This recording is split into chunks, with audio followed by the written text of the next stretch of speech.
السلام علیکم دوستو، اگر آپ حدیث شریف سننا پسند کرتے ہیں تو ہمارے چینل کو سبسکرائب کر لیں اور بیل آئیکن کو دبائیں تاکہ ہر آنے والی نوٹیفیکیشن آپ تک پہنچتی رہے۔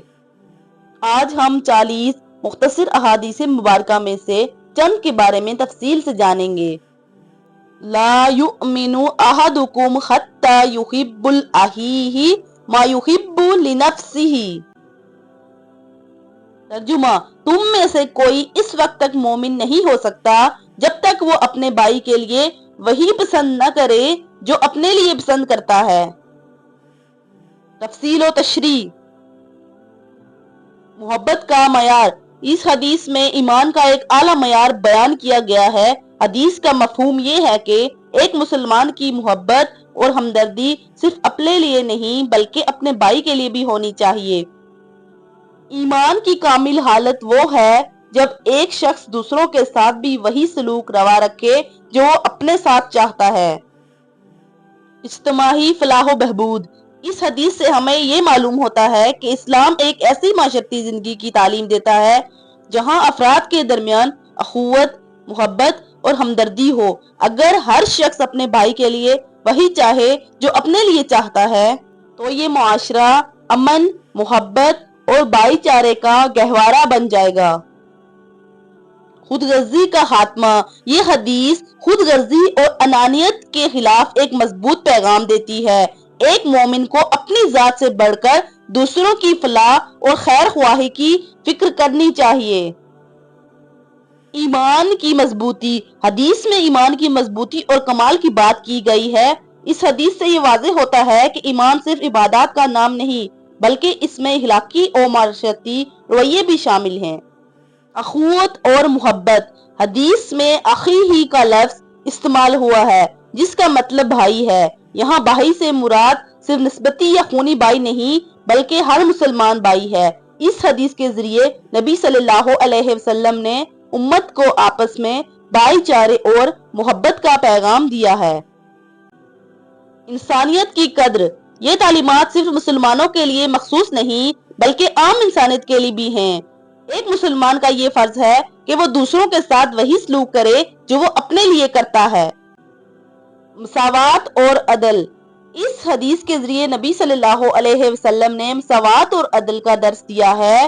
جب کوئی شخص اپنے لیے بھلائی اور خوشحالی چاہتا ہے تو وہ دوسروں کے لیے بھی اسی کا خواہاں ہونا چاہیے۔ نتیجہ۔ اس حدیث سے ہمیں یہ سبق ملتا ہے کہ ایمان کا تقاضا صرف عبادات تک محدود نہیں بلکہ دوسروں کے ساتھ حسن سلوک، محبت اور خیر خواہی بھی ایمان کا حصہ ہے۔ اس لیے ہمیں چاہیے کہ ہم اپنے بھائیوں کے لیے وہی چاہیں جو اپنے لیے چاہتے ہیں تاکہ ہم حقیقی مومن بن سکیں۔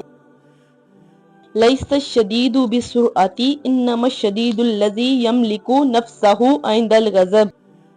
ترجمہ: طاقتور وہ نہیں جو کسی کو پچھاڑ دے بلکہ طاقتور وہ ہے جو غصے کے وقت اپنے نفس کو قابو میں رکھے۔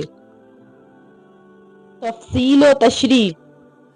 یہ حدیث رسول اللہ صلی اللہ علیہ وسلم کی ایک اہم تعلیمات میں سے ہے جس کا مفہوم یہ ہے کہ حقیقی طاقتور شخص وہ نہیں جو دوسروں کو جسمانی طور پر زیر کر لیتا ہے بلکہ حقیقی طاقتور وہ شخص ہے جو غصے کے وقت اپنے نفس کو قابو رکھتا ہے۔ تفصیل۔ اس حدیث میں شدید کا لفظ طاقتور یا مضبوط کے معنی میں استعمال ہوا ہے۔ عربی معاشرت میں طاقت کا مظاہرہ عموماً جسمانی قوت اور لڑائی کے دوران غلبہ حاصل کرنے کے طور پر سمجھا جاتا تھا، لیکن نبی صلی اللہ علیہ وسلم نے اس حدیث کے ذریعے اس عمومی تصور کو بدل دیا۔ تشریح۔ نفس پر قابو پانے کی اہمیت۔ غصہ ایک شدید جذبہ ہے جو انسان کو ناپسندیدہ اعمال کی طرف مائل کر سکتا ہے۔ اگر انسان اس وقت خود پر قابو نہ رکھے تو وہ ایسی باتیں یا اعمال کر سکتا ہے جو بعد میں ندامت کا باعث بنے۔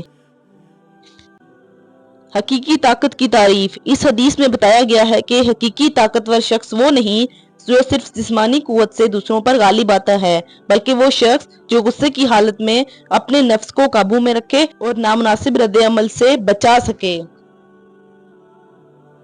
اسلام میں صبر کی فضیلت۔ یہ حدیث اس بات کی طرف اشارہ کرتی ہے کہ اسلام میں صبر اور بربادی کی بہت زیادہ اہمیت ہے۔ نبی صلی اللہ علیہ وسلم نے ہمیشہ امت کو صبر کی تلقین کی اور اس حدیث میں صبر کی ایک عملی مثال پیش کی گئی ہے۔ عملی پہلو: اس حدیث کی روشنی میں ہمیں سیکھنا چاہیے کہ غصے کے وقت صبر سے کام لیں اور اپنے جذبات پر قابو پانے کی کوشش کریں۔ اس سے نہ صرف ہماری زندگیوں میں سکون اور خوشحالی آئے گی بلکہ ہمارے ارد گرد کے لوگوں کے ساتھ تعلقات بھی بہتر ہوں گے۔ غصے پر قابو: غصہ انسانی فطرت کا حصہ ہے، لیکن غصے کے وقت اپنی جذبات کو کنٹرول کرنا انتہائی اہم ہے۔ غصے میں انسان اکثر کام کر بیٹھتا ہے جس پر بعد میں پچھتاوا ہوتا ہے۔ لہٰذا نبی کریم صلی اللہ علیہ وسلم نے فرمایا کہ حقیقی مضبوطی اسی شخص میں ہے جو غصے کے وقت اپنے نفس کو قابو میں رکھے اور جذبات میں بہہ کر غلط فیصلے نہ کرے۔ خیر الناس انفعہم للناس۔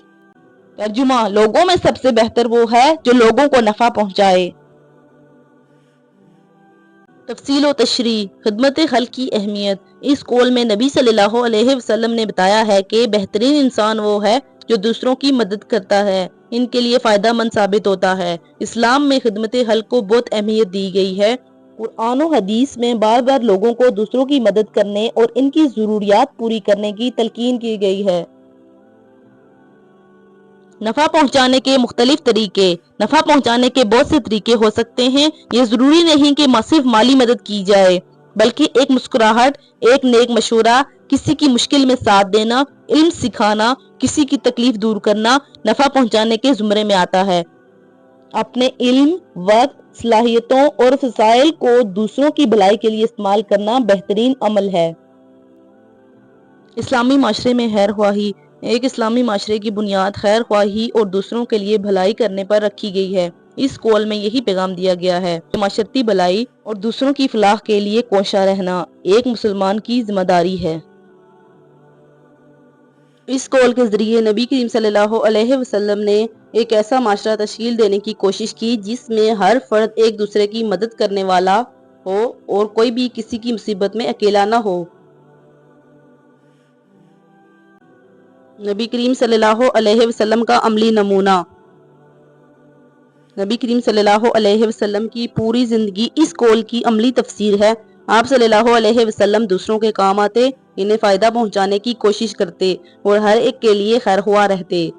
آپ صلی اللہ علیہ وسلم نے اپنی امت کو بھی یہی تعلیم دی کہ وہ ایک دوسرے کے لیے نفع بخش بنے اور کسی کو تکلیف نہ پہنچائیں۔ معاشرتی فوائد۔ اس قول پر عمل کرنے سے معاشرے میں محبت، بھائی چارہ اور ہمدردی کا جذبہ پیدا ہوتا ہے۔ لوگ ایک دوسرے کے قریب آتے ہیں اور معاشرت میں مثبت تبدیلیاں آتی ہیں۔